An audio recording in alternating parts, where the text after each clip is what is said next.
Stay strong. Stay safe. Stay safe. Stay safe. Stay safe. Stay safe. Stay safe, everyone. Stay together. Stay hydrated. Stay fresh. Get through this together. Stay strong. Stay safe. Stay at home.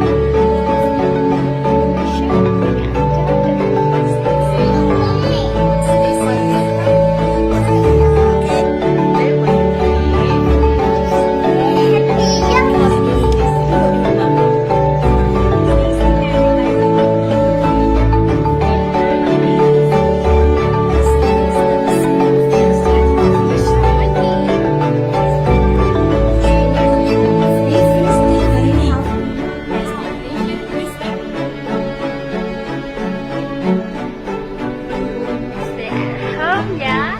Stay at home. くれぐれもお体をお大事に。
Good morning, everyone. I'm Casey again, and on behalf of IK Academy, I would like to welcome everyone from different part of the world to our webinar Learn with IK live series.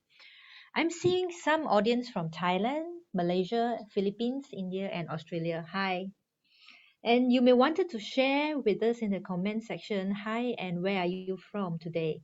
Okay, before we start, can everyone please help me to comment hashtag IK Academy so that I know you are here, and also please help to share this with all your friends and colleagues. For those who have following us since the first episode, welcome and thank you.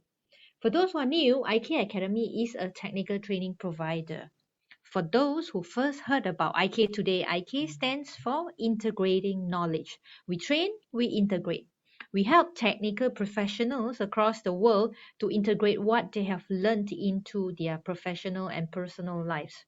This is important because we believe that a correct technical know-how can save lives. All it takes is just the push of a wrong button. Neutrality is our priority. Rest assured that we are a totally brand neutral with a strict focus on education. Why? Because we know your next course of decision depends on it. Drawing from decades of experience, our network of industrial experts will bring practical wisdom to solutions. No textbooks, only experience. Our training programs cover maintenance, PV solar, waste, building facilities, electrical, energy efficiency, and more. The mode of trainings that we offer includes online, offline, and hybrid session. It's either public or customized in-house. We at IK Academy are committed to provide the best learning experience to all our participants. We believe learning is a lifelong process. Give a man a fish and you feed him for a day. Teach a man to fish and you feed him for a lifetime. And I'm happy to see some students here to learn with us in this webinar.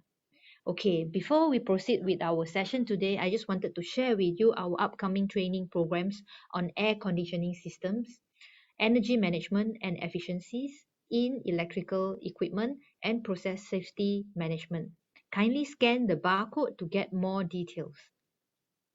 IK Academy also proudly present our upcoming online training, Solar PV System Part 1, Design, Engineering and Financial Analysis on 7 and 8 March 2022. If you wish to get more information on IK upcoming training, please scan the barcode or click on the link below. Remember to fill out which topic you would like to know more and our team will contact you further. Okay, now let's proceed with our agenda of the day. However, before that, please like and share this live webinar. Who you think will be interested with our live sharing today? You may click the share button and share it directly to your FB page. And you may share it around via your WhatsApp, Telegram, or any medium that you may find. And type hashtag IK Academy to show your support today. I would appreciate that. And today we'll be discussing about Solar PV System, Part 1, Design, Engineering and Financial Analysis. We have a minor changes in the sharing session later. The content of Solar PV resource database will be replaced with component selections.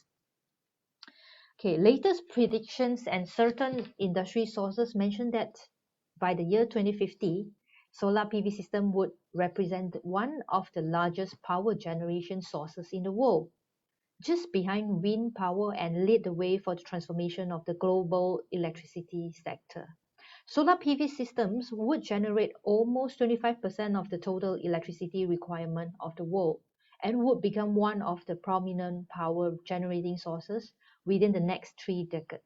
In order to fulfill the global requirement of renewable energy and solar PV, we should build up an energetic and efficient team with a professional approach towards its task, empowered with the latest knowledge and technical skills required for the development of solar PV projects and all the important know-how to deal with PV technology. They will be the ultimate driving force behind its success. So in this webinar, we are proud to present you that emphasize and mainly on the highlights of 3 topics: component selections, preparation feasibility study, and financial analysis, O&M asset management. Today, we have invited a special guest, Chana Silva. He's an international consultant in solar PV with over 10 years of progressive experience in strategic planning, engineering, project development, training, and project management for solar and renewable energy technologies. He holds a Master of Engineering Science in Solar and Renewable Energy from the University of New South Wales, Australia, and a Master of Engineering Management from the University of Technology in Sydney, Australia. He's also a certified expert in climate and renewable energy finance by the Frankfurt School of Management in Germany. As of date, he has provided his consultancy and feasibility study for over 400 MV plus of projects worldwide in countries such as Sri Lanka, Australia, Fiji, Bahrain, Oman, Bangladesh, and Maldives. Further, Chana is a trainer under Solar Energy International Colorado, USA, and conducts training and workshop in solar PV technology. Let's begin with the webinar live today with Chana Silva, all the way from Sri Lanka. Let's give a big hand. Chana, you can share your video and also on. Okay. Yeah, I'll pass the floor to you. Okay. Thank you, Casey. So good day, everyone.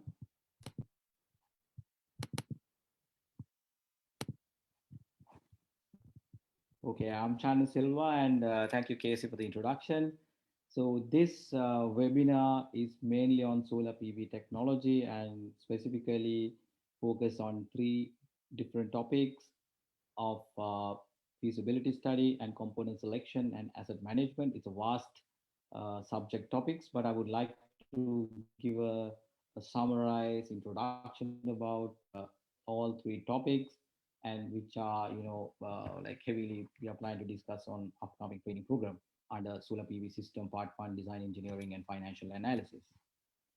So key outcome of today's session is to be familiarized with key topics feasibility study, basically to identify of task of feasibility study reports and component selection which under technology selection, and give a brief about asset management, identify the key elements of operation and maintenance. So journey for a solar PV project.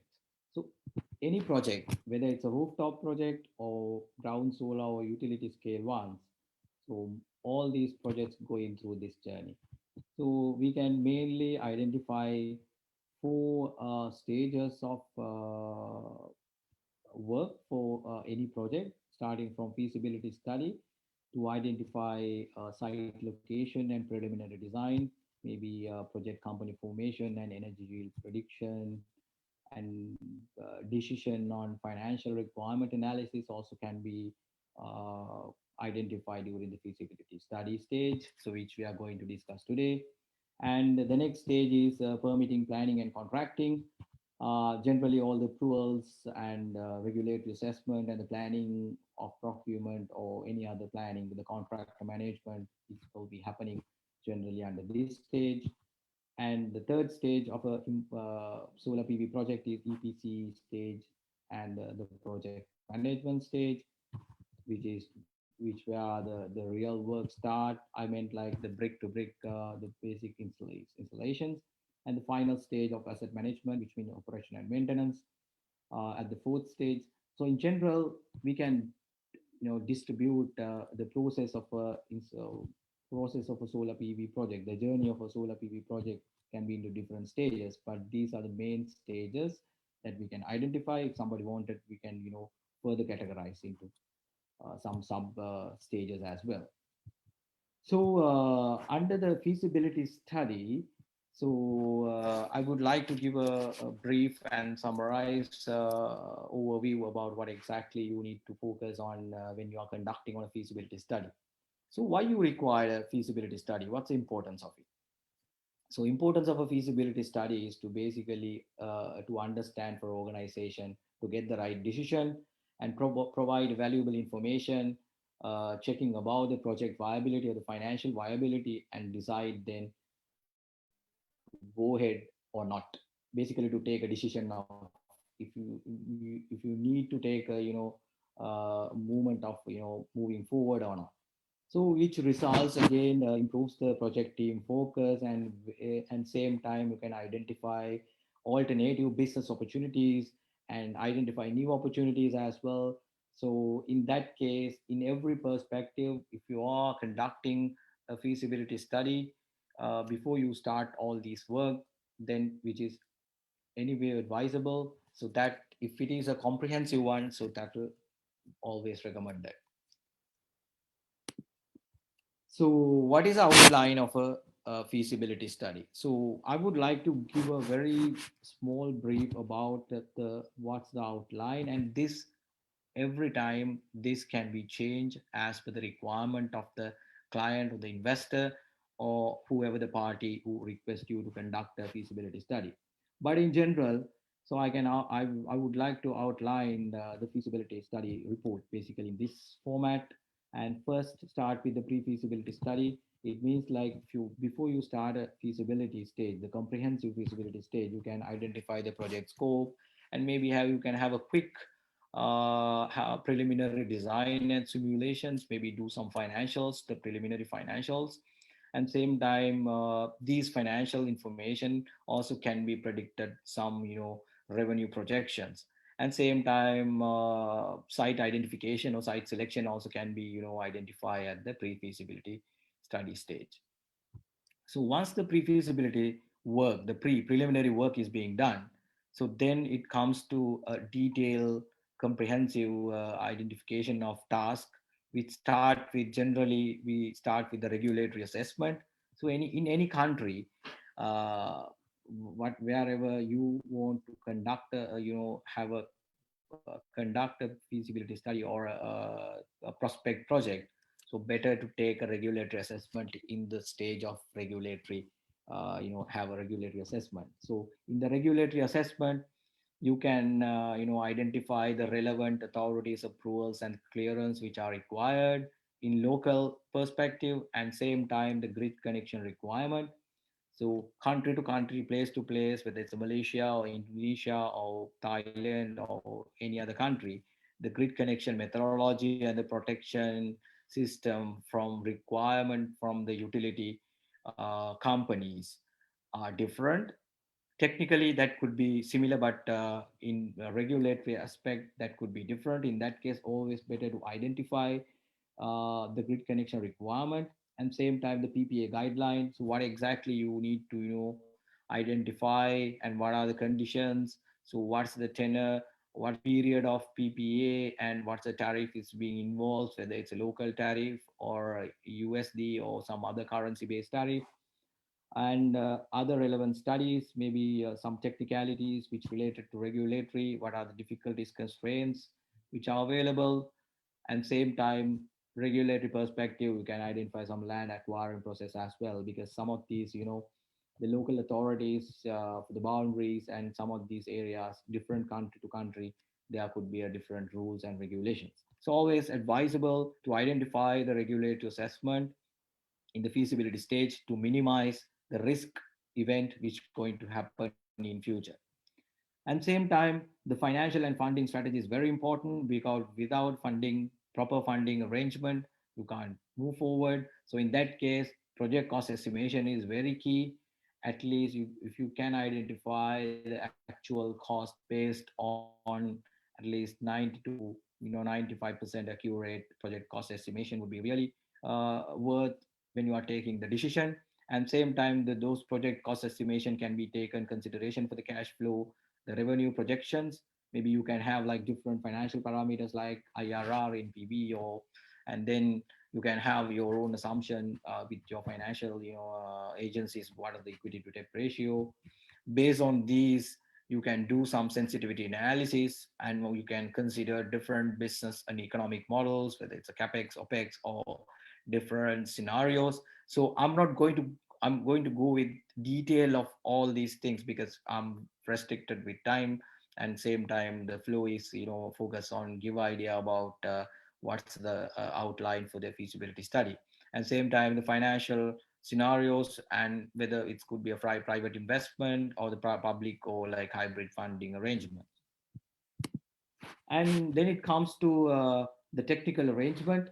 So maybe you might able to do a preliminary designs at the beginning, but end of the day, if you want to conclude a proper feasibility study, so then you have to have like proper detailed design, and detailed design only give you a much accurate project cost estimation. So under the technical part, the technology selection is very important, which is component selection. So which we are going to discuss little brief in this webinar itself, and maybe detailed design and simulations. And if it is a demand involvement for a rooftop or even a utility scale, so that could consider for your calculations and connection methodology. And same time you can finalize the site layout. It could be panel layouts or the single line diagrams, electrical diagrams, the communication diagrams, and other relevant layouts. It could be DC, AC cable paths or earthing or the lighting protection system layouts or whatever the designs. If you can finalize, then you can have much accurate idea about like what exactly your project going to happen. The project is which way its directions. And same time, the auxiliary systems like CCTV system or any other security system requirements, or the fire system, the water treatment plants, whatever the auxiliary systems which required, you can finalize under the technical scope of work. And the one of the important is the another one is the project implementation plan. Maybe you can define the scope under this category of the report, and same time you can have the Gantt chart, the milestone planning, the procurement planning, same time on this section. So one of the another important factors is the strategizing your operation and maintenance plan, which is under the asset management of this, webinar session. I'm going to give a brief about what's the categorization of O&M strategy. So in this case, better to always, advisable to have like what's your preventive maintenance and corrective maintenance plan, and what's your performance monitoring strategy is. It's to identify and prepare a budget for that in the feasibility stage is always, recommended. And some other extra factors like project risk assessment, one of the most important tasks, which is, very much like, especially for the financial guys, the financing guys. So identify what are the risks is being involved, and maybe that could be a different methods like the failure mode analysis or any other probabilistic risk assessments. But anyhow, you need to identify what are the risks and what's the extra cost that could cost in future. And same time, the recycle of components. And if you can identify the environmental assessment and the social assessment.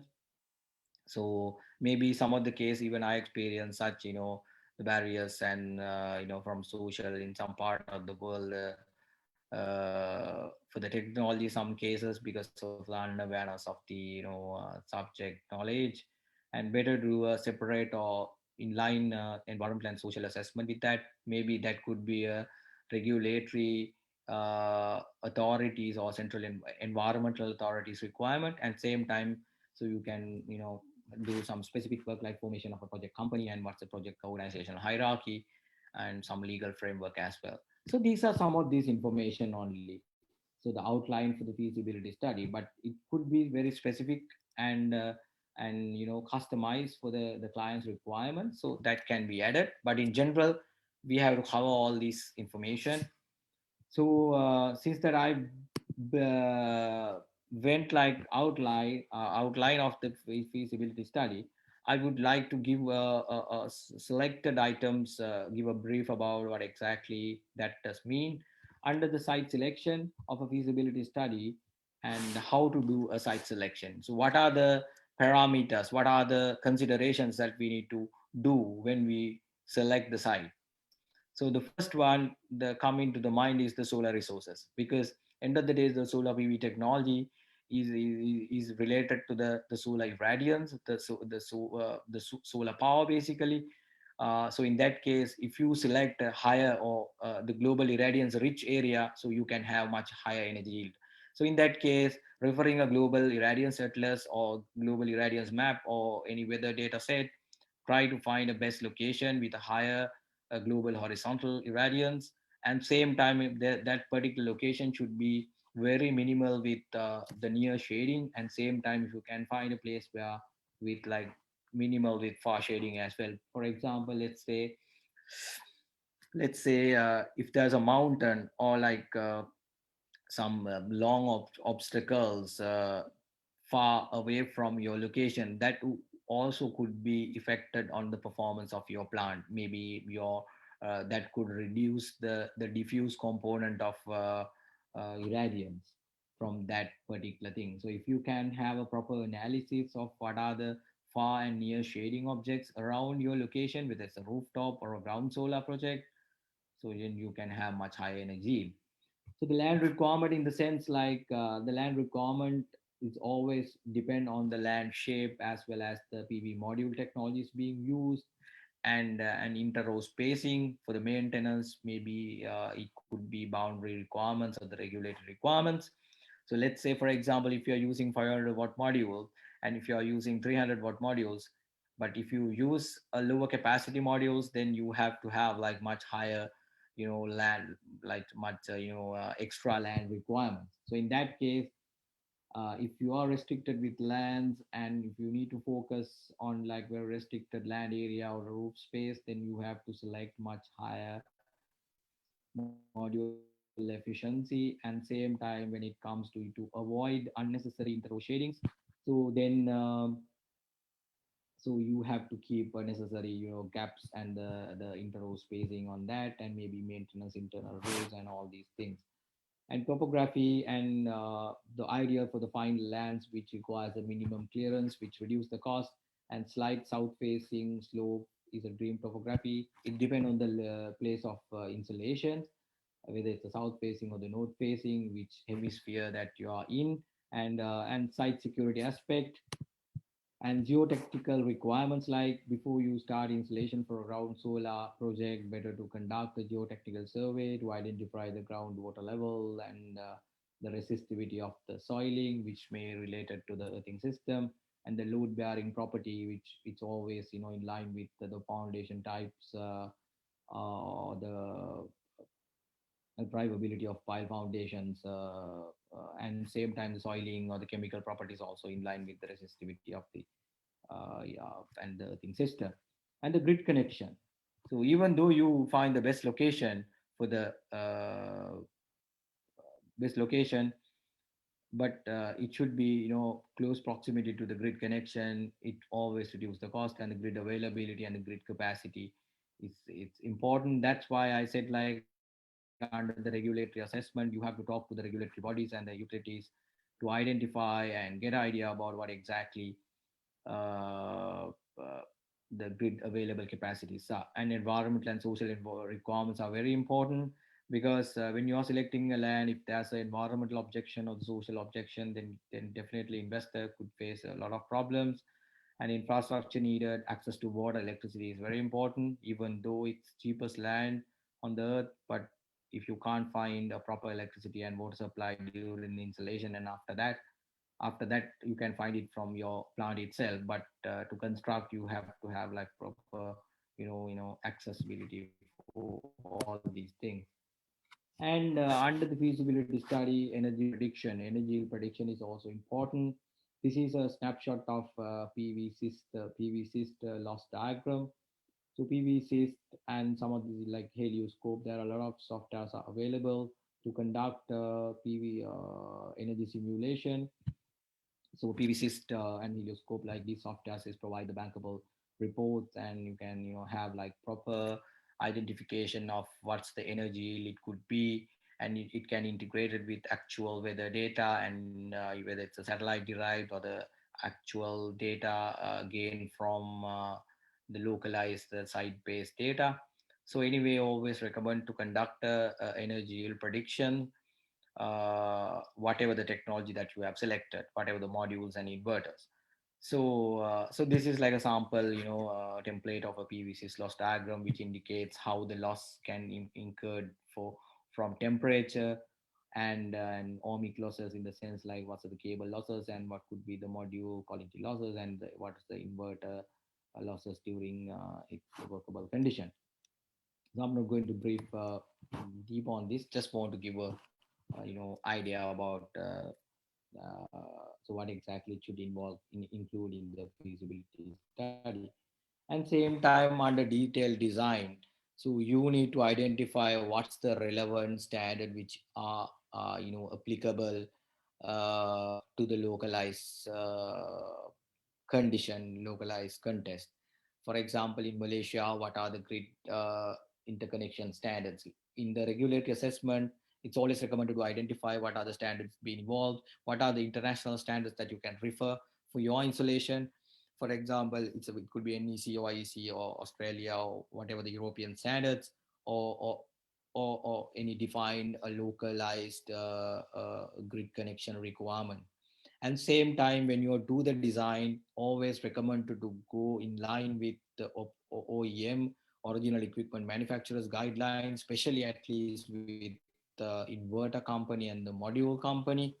So you can take the relevant recommendations and the guidelines which published. And same time, if you are doing a design, any of OEMs are ready to provide their services. uh, so you have to negotiate these things with at the beginning, at the prior stages. So when you do the design, the detailed design, that could be the panel layout or the electrical diagram or the cable parts or whatever, so always earthing system, so everything has to be integrated. So even if you are involving in designing earthing system, so better to take a recommendation from inverter companies, because it has to be in line with their expectation as well. Otherwise you will face sometimes you have to face the warranty claiming issues also can be happen, but not always. Sometimes it's always better to take a recommendation prior to your work. So the project structure identification, it simply just wanted to give a overview of the project company and the shareholders and lenders identification, how your the funding arrangement is, and the supply and the contractors. So what are the off takers, purchasing agreements and the authorities. So simply you need to identify the macro and the micro environment for your project, and identify what are the things when you are formation of a project company. So there are a lot of subtopics which we discuss in the outline, but I just focus on a couple of these only because I'm restricted with time. But I'm going ahead with the component selection, which also comes under the feasibility study. So one of the important things come under the subsection of technology selection, which is the PV modules. So when we selecting PV modules, what are the things that we need to check? So the first case, the thing that come into the mind is the manufacturer's bankability. So there are a lot of surveys being done from the independent institutions, the market research database. This is one of the images I've taken from Bloomberg New Energy Finance, the quarter two to 2021 tier one PV module manufacturers performances. This is only numbers only. So every quarter they are publishing numbers. There are other independent institutions as well. So when you are taking a decision, when selecting a PV module, so you have to think over the manufacturer's bankability. Otherwise, you have to have like third-party insurance as a safety in case if that particular company is bankrupt. What would be our warranty claiming this thing is. So, and one of the important thing I want to discuss is like uh, the quality is concerned. It's different if you want a quality product, and so we can't rely on all these things with the manufacturer. So in that case, like I'm always recommend you to go with inline inspection if it is possible, if it's a sizable project, and to identify what's your bill of material is, and identify so they are giving you the same product as they promised during at the negotiations. So one of the important factors is the manufacturer's bankability, and the selecting the best quality products is up to you. And how do you tackle with them, and how to get the balance of material, the bomb from the manufacturers, so OEMs, bill of materials. And same time, one of the other critical important factors is the module technology. The module technology, in the sense, the NREL is published NREL published. This is a very popular curve for the module PV based research of cell efficiencies. It start with 1976, and for the up to 2021-22, it mentioned that the laboratory developed what the efficiency they have achieved. But still we are here nowadays in commercial terms. We are here still 21, 22, 23% of the module efficiency modules are being used because of the cost competition and all the industry competition. Still we are heavy. If you won't have much higher efficiency module, maybe that module cost in commercial terms could be very high. But still we are here, and it's very competitive. And the module technology, currently we are dealing with like the half cut technology and the bifacial technology in yeah. So and same time the technical characteristics is very important. So what's the efficiency of the module with the 21% or the 22 or the 23, and the power tolerance. The power tolerance means so if you're buying 500-watt module nowadays, I can say like every module manufacturer is providing the positive power tolerance of 5 watt these days. It means that if you're buying 500-watt module, like you will always get 500 or higher wattage module always. So extra 5 watt, there's a higher chance of you are getting extra 5 watt. For example, you might get like 40% from the 500 watt, and another 40% from 502 watt, and maybe another 20% from 505 watt. So that's a power bin that might you get, but always you will get the extra. So you can have like extra capacities, because even though your nameplate is 500.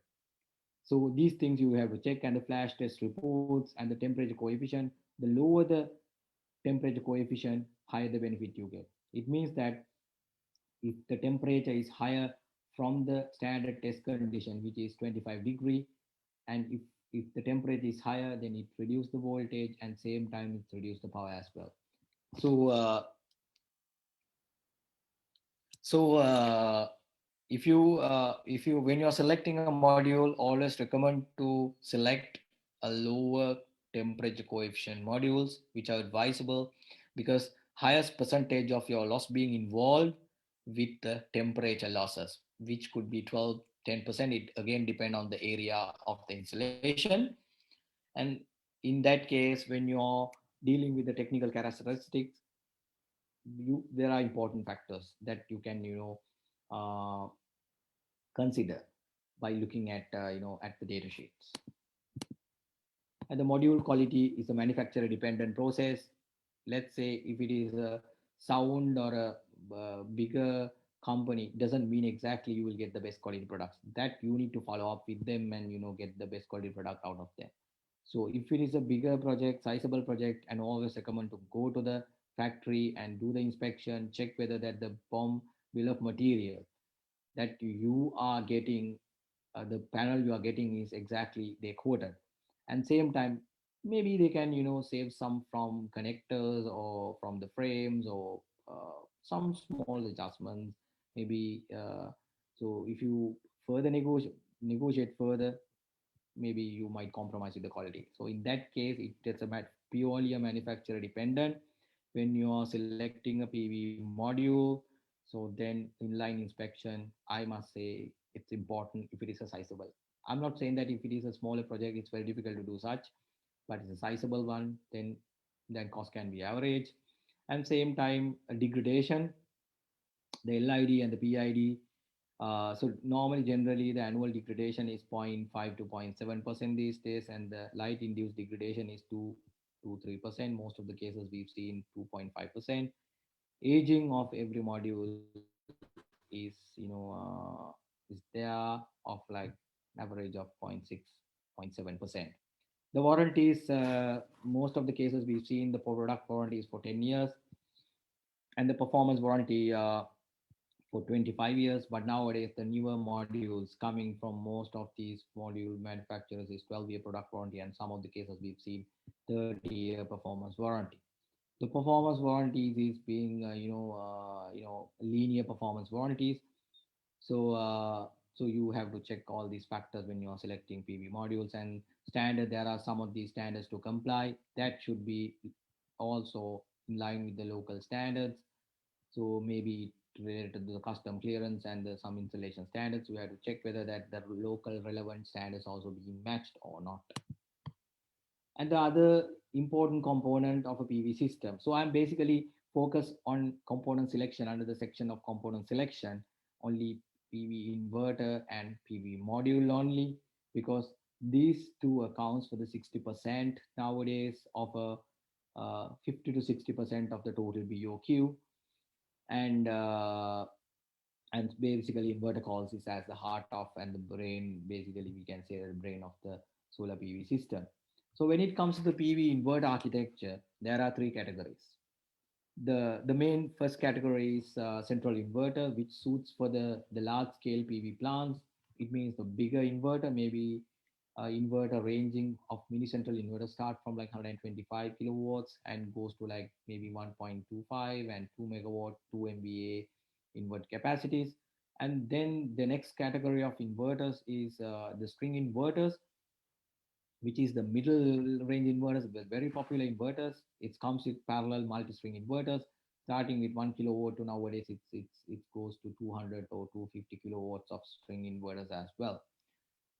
And then another category called the modular power electronics, which could be micro inverters or optimizers. And all these three, if somebody asks that what's the best technology for this capacity, there's no specific on that. Even for a large scale application, you can go for a micro inverter, or for sure there are a lot of popular string inverters being having for 50 kilowatt or 100 or bigger capacities. There are inherent pros and cons. So you have to work on, so what are the inherent pros and cons. So basically, uh, again, that if you are going to install micro inverters or the modular power electronics to a large scale project, you can have like much in deeper transparency from the performance monitoring wise. And it depends on how much your investor is willing to pay. It again depends. So you have to end of the day do a cost benefit analysis. And same time, when you're selecting a PV inverters, you have to check the higher efficiency. Nowadays, it's ranging from 97, 98%, and the power quality and MPPT. MPPT levels, some of these string inverters contains maybe 10, 12 number of MPPTs are also there with 100 and 200 kilowatt inverters. And the reliability is very important. Even for selecting PV modules or inverters, the service reliability is very important. And again, the warranties, the product warranty and the warranty extension. Nowadays, inverter companies gives 5-year warranty and extendable up to 20 years. And some inverter brands give much higher number of product warranty years initially. It again depends on the inverter company, but in general, it's 5 years.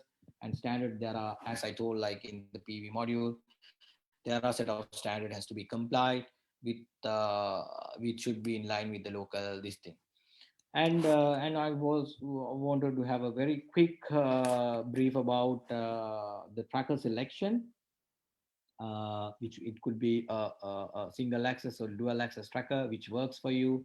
You have to do the cost benefit analysis with the cost involving with the structure, as well as that could be a smart tracking. And the performance wise, you have to check the energy yield increase, whether it's a 15% or the 20% energy yield from the fixed tilt. And maybe some of these trackers consume energy from itself, that array itself. And tracking angle, high wind stand capabilities, and the maintenance requirements are also important.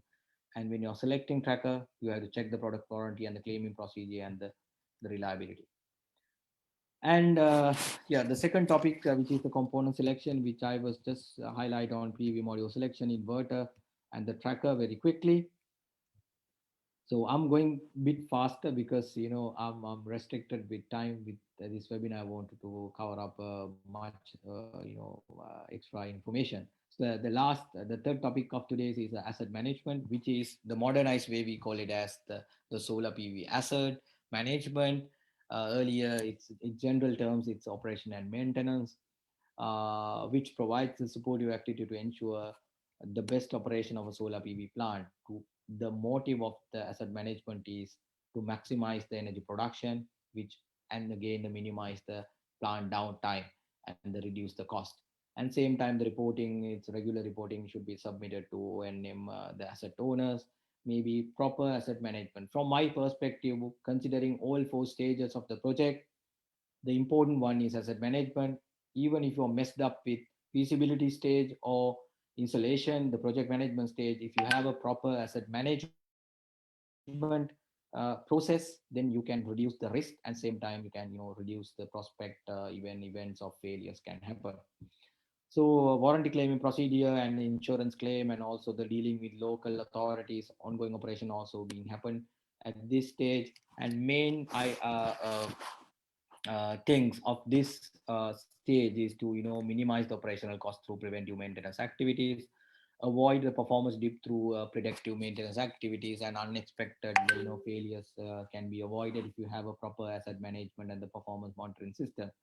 And it's a management wise, it's a vital operation to have like the revenue projection in line as you plan during the project feasibility study. But there are a lot of myths with solar PV technology. They are called it as like there are very no maintenance is required, but it's wrong. Yes, the maintenance budget is very low compared to the other power systems, power generating sources, but it's very important. If you're messed up with this, maybe you can lose even 50% or higher energy yield. There are plants, people losing huge amount of revenue because of not having a proper maintenance plan. And same time it increase the health and safety risk as well, that also include with the safety of the people and the components. Even though if you can claim from the insurance, but end of the day you will suffer by losing revenue. And quickly categorization for asset management under three stages: preventive maintenance, which simply we called it as module cleaning, and vegetation management for ground solar, and the site maintenance, maybe thermal imaging can uh, have like today's the drone based thermal imaging also there. You can identify hotspot and predictive issues. So preventive maintenance also we can take some of these activities, we can take it as the predictive maintenance as well. So predictive maintenance in the sense like you can predict the possible activities which are failures going to happen in future. That's a modern maybe through IV curve tracing or the thermal imaging. And the second category is the corrective maintenance, which is like we always attend to the faults. Repair can be addressed the production loss issues, and that could be sudden.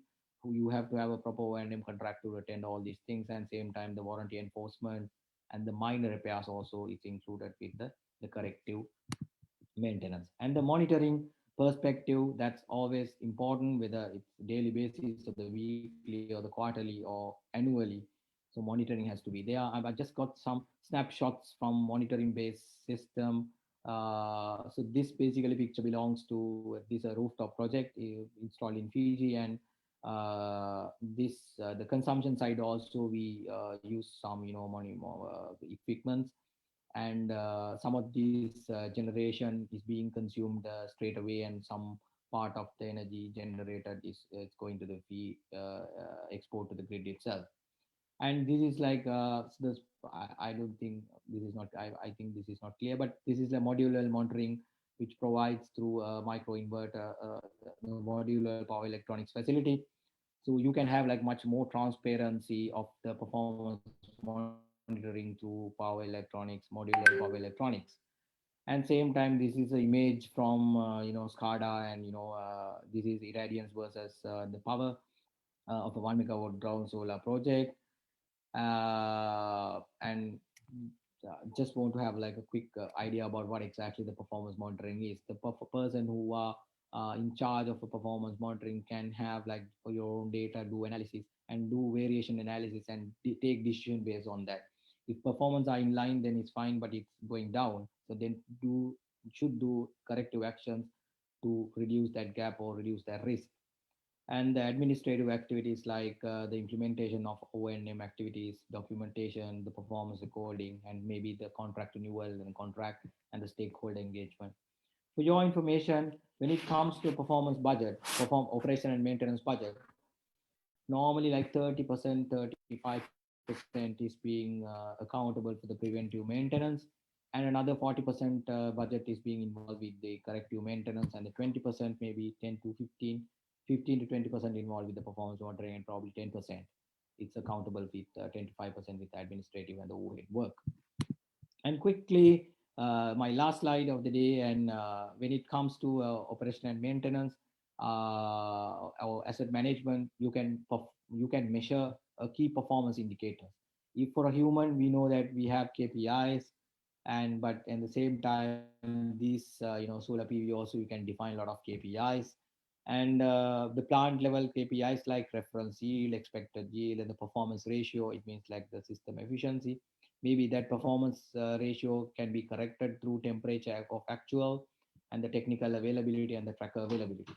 And same time, uh, uh, the both PV plant KPI and the O&M contractor KPI also can be measured. That could be contractual availability, contractual tracker availability, energy based availability. And same time, if you have O&M contractor also, you can measure their KPIs as well. So it again depend on the requirement of your client, the requirement of your investors. That could be attendance time, the response time, and the preventive and corrective maintenance ratio. And again, one of the things I highlight is like when you identify KPIs numbers are good, you can provide the bonus to the engineering team, and even if you are lesser with the target, this you can charge a penalty from them. Likewise, you can do your own decision based on that, and all these four stages is being defined for the risk free journey. So I've highlighted like three main topics, which are like preparation of feasibility study and component selection and asset management, which are included in the sessions of upcoming training, which highlight by Casey. So I with the restricted time, I quickly went through, and I have another 15 minutes to answer your questions. Just put into the chat box. I think there are a couple of other questions also being already being sent, and I'm looking forward to answer your questions right after this. Okay, thank you very much. Thanks for being a wonderful audience, and thanks and stay safe. Chana, thank you very much for the valuable sharing. Chana, do you mind to stop the presentation point sharing? Yeah. Okay, for all the audience, if you have any question, kindly type it in the comment section. I will go through it after completed some questions that we collected earlier via the Eventbrite registration. Okay, now we're going to move on to the questions. Okay, question number one for Chana is, can you share with us, right, the maintenance cost of the solar system? Okay. So basically, cost for O&M is it again depend on the place of installation. It's depending on the country, but in general, if your labor cost is quite affordable and quite cheaper, so in that case, we can say that it's 2% from your total project cost would be your maintenance budget. But if your labor cost is very high, and in that case, that might go up to like 4 or 5% of your total project cost. So in that case, like I must say, like swing in between 2 to 5% is every time it's acceptable. All right, thanks for your answer. Yeah, the second question is, what's your view on the future of the PV business? What do you see? Yeah, I think like it's depend on the country's policies and regulations. But nowadays we see that every country is very keen on achieving their renewable energy targets. But temporary there's a drop because of the very high prices on a lot of materials because of the pandemic situation. The module prices has gone from 18 to 19 cents to nowadays 30 cents. So it means like 50% is because been increased. At the same time, the metal prices also gone up: aluminium, steel, the copper, and everything. So in that case, the overall, because of the scarcity of materials, the prices has gone up, which discourage solar PV as well as other sector investments as well these days. But still, the global perspective, the most of these countries is very positive on investing on renewable energy, and maybe integrating with different technologies like storage, maybe integrating with microgrids could be very popular. So I always believe in and very confident on, very positive on, like this decade should be uh, definitely with solar PV and renewable energy, maybe some of these bigger applications with storage, but we have seen in different countries has invested heavily on storage as well. So in that case, I think it's very positive and bright future for solar PV for sure. Yeah, obviously, yeah. Thanks, Chana. I have the question number three, right? What are the acceptable system specifications in terms of yield, AC or DC, D rate factor, and the effective sunshine rate? Okay. So since that the audience is from like 10 to 15 different countries, I'm not specifically mention any numbers because of that. So it's basically the yield is basically based on the countries and the locations, the solar richness or the higher the global horizontal irradiance, and AC to DC ratio in the sense like always like 20 to 30% oversizing of inverters are acceptable without having any power clipping. Power clipping in the sense like if you do much higher overloading to DC to AC ratio, so then it start losing during the peak hours. But for like large scale application, we've seen that there are central inverters is being overloaded up to 45-50% capacities. But if you want without having a peak shaving or like without having a power clipping, so then 25%, 27% maximum would be your could be your the maximum and optimum financially economical number. But again, one thing I want to highlight that in some of these cases, the small inverters and the medium scale inverters cannot oversize much higher.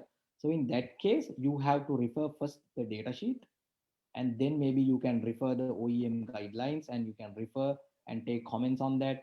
But in general, the medium scale and the commercial scale inverter can accommodate 20% extra overloading factor. And when it comes to the effective sunshine rate, in general, it's again depend on the country. I must say because it vary with the season to season. Maybe winter is very low. Maybe the peak sun hours could be lesser than 3. In summer, maybe it could be 6, but average contents it could be 4 or 4.5. And same time, the performance ratio wise, your the plant efficiency could be ranging from 75 to 80% of performance ratio. That also being involved with your peak sun hours. Thanks. We have the last question from Eventbrite because there's two questions collected from FB Live, and I will read it out later. Yeah. So the one of the question is, can you walk us through the energy yield assessment? Uh, Not now, but because we have like we restricted with time today. So, but probably with upcoming training, some of the simulation work also be to be explained in a certain level because with the part one course, but for this one, not able to run. All Sorry right. about Thanks. that. Thanks. No problem. And now I'm gonna move it down to the Facebook Live questions. Ahmad Rizwan Muhammad asks, what is the current market acceptable kilowatt to cost ratio? Kilowatt cost. Mm, Uh, cost I ratio. think that yeah, cost wise, as I told, like it's back again. It's depend on the place. It's depend on the labor rate and the overhead cost as well. But in general, if you are installing like 1 megawatt to 10 megawatt scale, the earlier days the cost has achieved less than 50 cents per watt. But now the cost has increased. But because your module prices has gone up from 20 cents to now 30 cents, and same time the metal prices has gone up. So in that case, these days is very challenging. We face a lot of problems with challenging time. In that case, I'll give a like average and generalized answer for this one, because there's no specific place for this, and maybe 50 cents or 60 cents in that range per watt for like a 1 megawatt and 10 megawatt scale. But even though if you have a bigger scale, you have the much higher bargaining power for under the procurement stage. So then you can achieve your cost reduction based on the capacities that you've been involved in. Thanks, Chana. We have Syed Hanzai asked, right? Have you practically implemented your findings, and is there any published work? Yeah. So I'll give us. I think the case he has given me the small introduction about myself. During last 10 years of my career, I've been involving in the project management. Training is like not my, I can say not my full-time work, but I'm enjoying during last 5 years involving in a lot of institutions with trainings. But I'm mainly involving with the project development, the ground level involvement, basically starting from the feasibility study. I'm being a consultant for Asian Development Bank as well, conducting a feasibility study. And basically the costing is, daily involving with. But I want to highlight that the numbers that are being referred is specific to some location that might not match with the location that you are referring, because you know that if your overhead cost is higher, maybe some of the cases in the BOQs, we've seen that your overhead cost accountable for 20% of your total cost. In some cases, we can say it's 5% is your overhead cost. That completely drastically change the percentage. Maybe some cases, 40% would be your module cost. Some BOQs that the same rate for the module accountable for the 50%. So that depends. So in that case, you have to think what exactly where the location that you are planning, and this. And same time, yes, I've been involving with the research work with universities, and I've been published some of this information, especially involving with some of this work of the grid issues and the hybrid integration for the grid, the related issues for the IEEE conferences, and I'm being actively involved with some of the university research teams as well as a co-supervisor and a student guide in Sri Lanka. So yes, so in that case, for your questions, yes, I've been practically involving with this. Thanks, Chana. We have another audience, Ja Ho Tan. We are asking, may the speaker, that means you, can share with us what is the biggest factor that could significantly affect the performance of solar power systems? Yeah, that could be simply soiling is. But in general, if you have a proper maintenance plan, so you can reduce that soiling factor, the dust, the performance reduction factor through dust could be 2%, 3%. That could be 5% even if you don't care. So that could be even, I've seen example of 50% even. For example, I'll get another example of, desert condition. In desert, if you have the insulation in desert, maybe you might lose 0.5 to 0.7%, research said, losing every day. So you have to have like a very frequent cleaning if it is your plant is in desert. But some cases we've seen that there's no dust at all. Even 3 months, if you don't clean, performance wise, it could be 5% drop only. So it depends on the location. Again, the bigger stake is, I can say, because of the temperature. Again, with the location, if your ambient temperature is 35 to 40 degrees, then it definitely your performance loss could be over 10%. Apart from that, there are other factors. I would like to quickly highlight those things. The inverter inefficiencies of 2%, maybe grid downtime. We some of the cases we being experienced the grid downtime, grid availability of 1 or 2%, and the cable losses of 1 to 2%. And again, maybe air pollution also block some of the direct and diffuse component of the irradiance, and same time that will affect, maybe that is not accountable for our calculation. And same time, I can say like the module quality, the module, and same. And another thing, one of the important thing is, even though all these factors are theoretical, if you messed up with the insulation, if you damage or the micro cracks or these things happen during the installation to your modules, and maybe it damaged the inverters, that also caused to lose a lot of performance drop. Normally, research says 50% of the issues being involving with during the installation, and the balance 50% be because of the other factors, the planning and the product product issues. Yeah. So likewise, I can say it's a generalized, and but mainly it's because of the temperature, and that could be the highlighting leads, could be the soiling, depending on the location. Yeah, I think you have covered a lot, right? And probably I will go move on to the last questions here. By Cash Taro. Okay, for a good solar system, how many years of return, consider benefits? Okay, we normally for the financial perspective, we consider our the depreciation perspective. We consider it for 20 years because most of the countries, the PPA we sign is for 20 years. Maybe it could be 15, but generally it's 20-year PPAs. So in that case, we can consider your lifetime as 20 years. But performance-wise, module company gives 25-year performance warranty. But in history, there are plants which are lifetime of 30 years, and there are even further also. So we can generalizely and average weekends. For your information, we no one seen much, that much old plant because the entire market is boosted very recently, a decade ago. But there are plants over 25, 30 years old plants as well. So I can say like 25 to 30 year average plant life definitely provides return benefits, and same time the performance wise, the module manufacturer gives you 80% to 84% of performance at the 25th year. It means that if you have a proper plant, still you have the 80%. And if your local regulator provide the renewal of your contract after 20 years, then it means you can continue your work. So in that case, to have a better operation under the installations and same time a proper well managed asset management operation is highly recommended.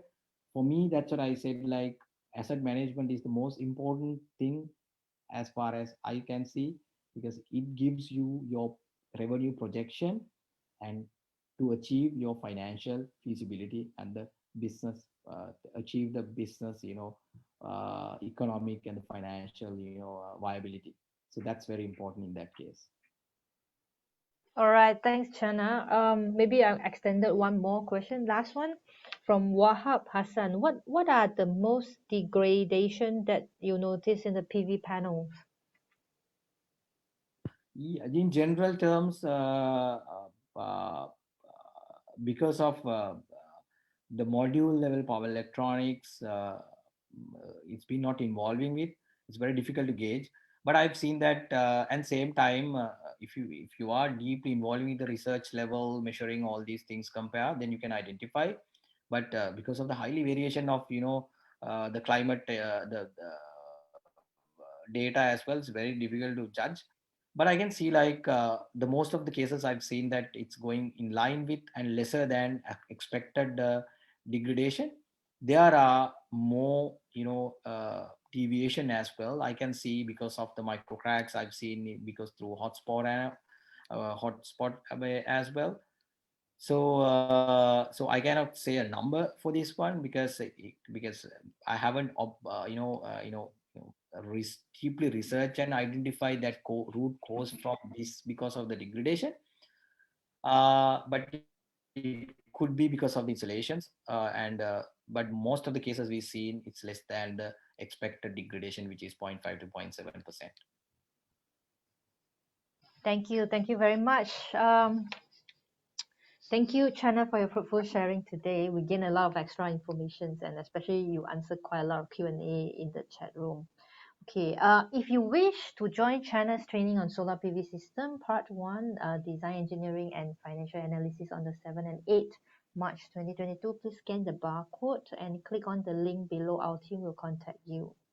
Okay, and also there are some of our IT upcoming training program, 21st to 22nd March 2022, air conditioning system for non-air conditioning engineers, 21 to 22nd March, practical application for energy management and efficiency in electrical equipment, 30th to 31st March, process safety management. And before we end the session, do you mind to leave some comments in the Facebook, a thank you note to our guest speaker, Chana from Sri Lanka today, and maybe a love or a smile. At least we know that we share something valuable or informative today.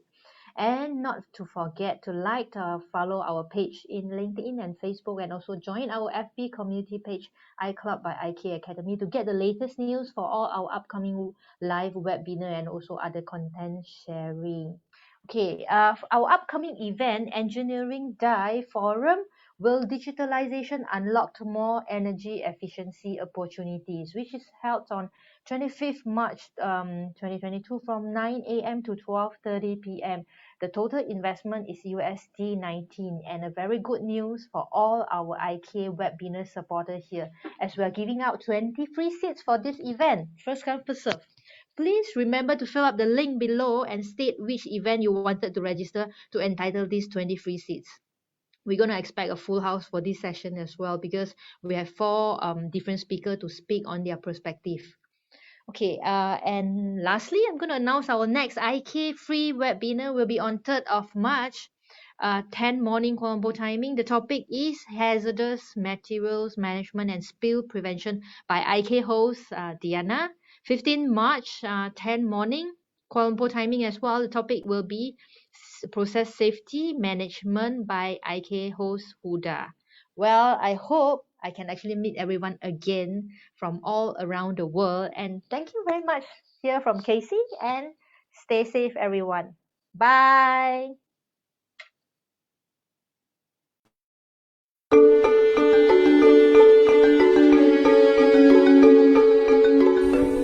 Hi everyone. Hi everyone. Hi, everybody. Hi, guys.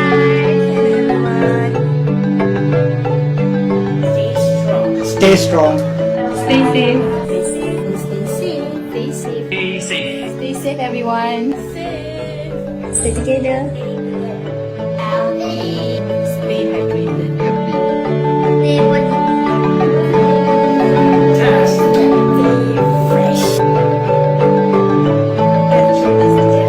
Stay strong, stay safe, stay at home.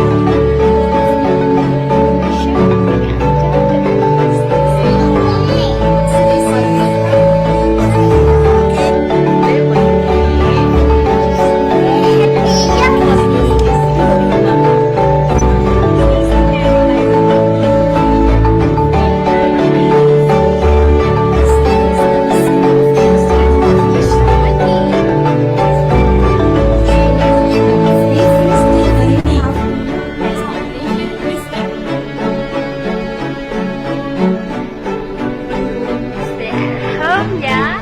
Stay at home.